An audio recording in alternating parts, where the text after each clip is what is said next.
भारतीय वजीर-ए-आज़म नरेंद्र मोदी ने शहबाज शरीफ को वजीर-ए-आज़म मुंतखब होने पर मुबारकबाद दी है। समाजी राब्ते की वेबसाइट पर अपने पैगाम में नरेंद्र मोदी ने लिखा कि वो शहबाज शरीफ को वजीर-ए-आज़म पाकिस्तान बनने पर मुबारकबाद देते हैं। भारतीय प्रधानमंत्री नरेंद्र मोदी ने पाकिस्तान के नए पीएम शहबाज शरीफ को प्रधानमंत्री पद की शपथ लेने के बाद बधाई दी। कल शहबाज शरीफ ने दूसरी बार पाकिस्तान के प्रधानमंत्री के तौर पर शपथ ली थी और पाकिस्तान के 24वें प्रधानमंत्री बने शहबाज शरीफ को प्रधानमंत्री मोदी ने सोशल मीडिया साइट एक्स के जरिए बधाई दी है। प्रधानमंत्री ने ट्वीट किया है जिसमें पाकिस्तान के प्रधानमंत्री बनने पर शहबाज शरीफ को शुभकामना दी गई है।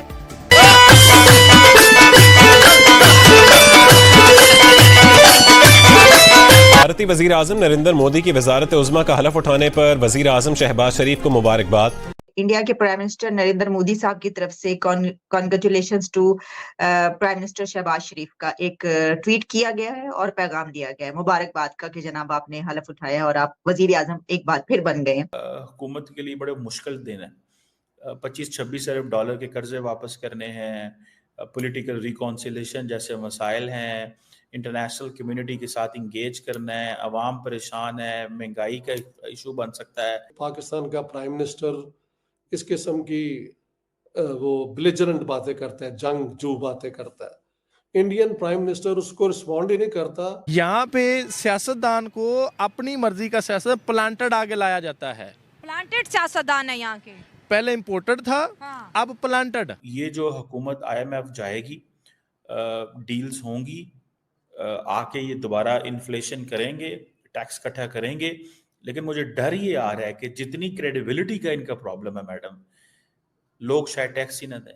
शहबाज शरीफ एक बैंक करप्ट मुल्क जिसकी फौज कहती है कि उसके पास वो ऑयल भी नहीं है अपना टैंकों को चलाने के लिए, तो वो कश्मीर को आजाद कराएंगे। इंडिया की कंपनी है टाटा, अच्छा उनका GDP कितना है? 1056 अरब। पाकिस्तानी रियासत का GDP कितना है?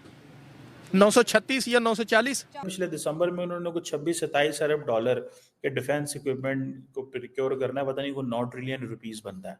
टोटल 14 ट्रिलियन का तो पाकिस्तान का बजट होता है। और ये पाकिस्तान की सारी लीडरशिप बेसिकली इनमें एक वो इंटेग्रिटी नहीं है सच बोलने की। तो उनकी तो डिफेंस एक्विजिशन काउंसिल ये बैठ के फैसला कर रही है कि हमने क्या करना है। सो हमारा उनका मुकाबला कोई नहीं है इन टर्म्स ऑफ इकोनॉमी या इन चीजों। ठीक है, ताकतवर कौन हुआ? वो उनका एक बंदा, एक कंपनी। हमारा मुल्क जो है या जो हमारी शनाख्त है वो बकारियों की है। जी जी, ये बड़ी अफसोस ठीक है। करना पड़ता है। अब अगला मसला क्या है कि जब तक आपके पास मॉरल ताकत नहीं होगी, अवामी ताकत नहीं होगी, मेरिट की ताकत नहीं होगी, तो कौन। जय हिंद दोस्तों, स्वागत है आपका हिंदुस्तान वन में। तो दोस्तों, प्रधानमंत्री नरेंद्र मोदी ने पाकिस्तान के नए PM शहबाज शरीफ को बधाई दी है। उन्होंने एक बार फिर भारत की तरफ से दोस्ती का हाथ बढ़ाते हुए एक्स पर शहबाज को बधाई संदेश दिया। PM मोदी ने लिखा, शहबाज शरीफ को पाकिस्तान के प्रधानमंत्री पद की शपथ लेने के लिए बधाई। गौरतलब है कि शहबाज शरीफ ने सोमवार को पाकिस्तान के प्रधानमंत्री पद की शपथ ली। वह 2022 के बाद दूसरी बार देश की बागडोर संभाल लेंगे। शहबाज ने दूसरी बार से ऐसे समय पे पाकिस्तान की बागडोर संभाली है जब देश की आर्थिक बदहाली का सामना कर रहा है। राष्ट्रपति आरिफ अलवी ने राष्ट्रपति भवन ऐवान-ए-सदर में आयोजित एक समारोह में 72 वर्षीय शहबाज को पद की शपथ दिलवाई।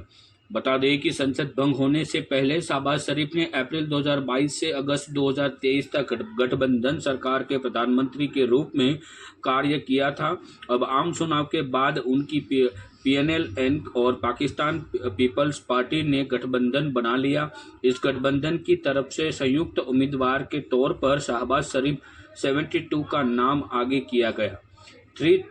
336 संसदीय सदन में गठबंधन को 201 वोट मिले थे, जो संसद का नेता बनने के लिए आवश्यक मतों से 32 अधिक है। तो चलिए दोस्तों, हम आगे वीडियो में बढ़ते हैं। पाकिस्तान की ओर से जो रिएक्शन आ रहे हैं, कौन मुल्क आपके साथ? इंडिया के प्राइम मिनिस्टर नरेंद्र मोदी साहब की तरफ से congratulations to prime minister Shehbaz Sharif का एक ट्वीट किया गया है और पैगाम दिया गया है मुबारकबाद का कि जनाब आपने हलफ उठाया और आप वजीर आजम एक बार फिर बन गए हैं। तो ये एक अच्छा जेस्चर आप देख रहे हैं कि इसके बावजूद के जो उनकी स्पीच है उसमें उन्होंने कोई बात ऐसी नहीं की कि जिससे ताल्लुकात बेहतर हों, रिलेशंस बेहतर हों। ये भी नहीं, इस पे डॉक्टर साहब तफसीली बात भी हो सकती थी ना कि चलें, अगर ये तो उनका है ही, जैसा आपने कहा कि ये तो उन्होंने कहना ही कहना था, लेकिन उसके साथ कहते कि जी इंडिया से हम तिजारत करेंगे, हम ताल्लुकात बेहतर करेंगे, ऐसी भी कोई बात नहीं की। लेकिन फिर भी एक हमसाया होने के नाते और एक जो दुनिया में रहने का तरीका है, उन्होंने बड़ेपन का मुजाहरा करते हुए उनको मुबारकबाद दी है। तो वही मैं कह रहा हूँ कि इंडिया के लिए ये एक डिप्लोमेटिक और विक्ट्री है कि पाकिस्तान की सियासी लीडरशिप, पाकिस्तान का प्राइम मिनिस्टर इस किस्म की वो बिलिजरेंट बातें करता है, जंगजू बातें करता है। इंडियन प्राइम मिनिस्टर उसको रिस्पॉन्ड ही नहीं करता। वो एक जो होता है डिप्लोमेटिक एटिकेट्स के मुताबिक मुबारकबाद दे रहा है, यानी he is ignoring what Shahbaz Sharif is saying, because everybody in India knows कि पाकिस्तान में ये ढोंग हमेशा रचाया जाता है, इसका कोई मकसद नहीं है। और ट्रेजेडी ये है कि ये कहने के बाद पाकिस्तान की सारी सियासत जो है वो हकीकत पसंदी से एक फरार की तरफ निकल जाती है। कश्मीर को हम ये करवाएंगे, हम वो करवाएंगे। तो वो पाकिस्तान की इसे मैं कहता हूँ अपना Pakistan is into cognitive dissonance. Cognitive dissonance का मतलब ये है कि अपनी हकीकत को अगर आप मान लें तो आपको तो समझ नहीं आएगी कि यार मेरे साथ क्या हुआ है। तो हम अब आंखें बंद करके आप एक और हकीकत बना लेते हैं अपने दिमाग में।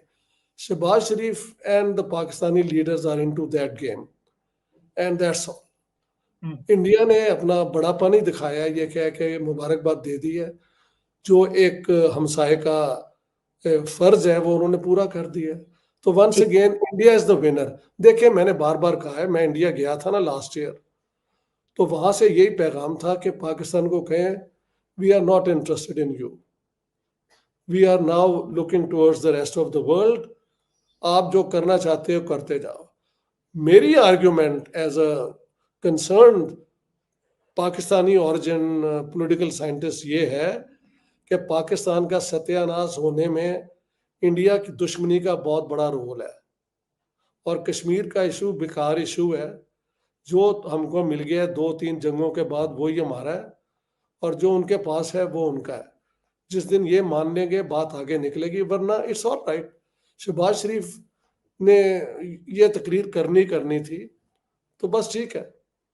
अच्छा डॉक्टर साहब, जैसे आपने कहा, बड़ा अहम आपने पॉइंट उठाया कि फरार का रास्ता इसलिए कि असल में ये सब चीजें क्या है कि जो असल हमारा इस वक्त जो सिचुएशन है इकोनॉमी की, उससे फरार हासिल करने की, इसलिए कि कुछ कहने के लिए है ही नहीं, कुछ अच्छा तो है नहीं बताने के लिए, यानी ये कि इकोनॉमी जो है कहाँ है, क्योंकि वो तो अभी फिर वो IMF से कह रहे हैं कि प्लीज ये जो है हमें पैकेज दे दें। तो डॉक्टर साहब लेकिन इसके बावजूद उन्होंने एक और शोशा भी छोड़ दिया। वैसे तो वो इस तरह की चीजें ये भी कहा जाता है कि जानबूझ के भी करते हैं, लेकिन उन्होंने ये कहा कि पाकिस्तान 2030 में G20 में शामिल हो जाएगा। आपको लगता है कि सिनेरियो ऐसा है कि वो ये करके दिखा देंगे?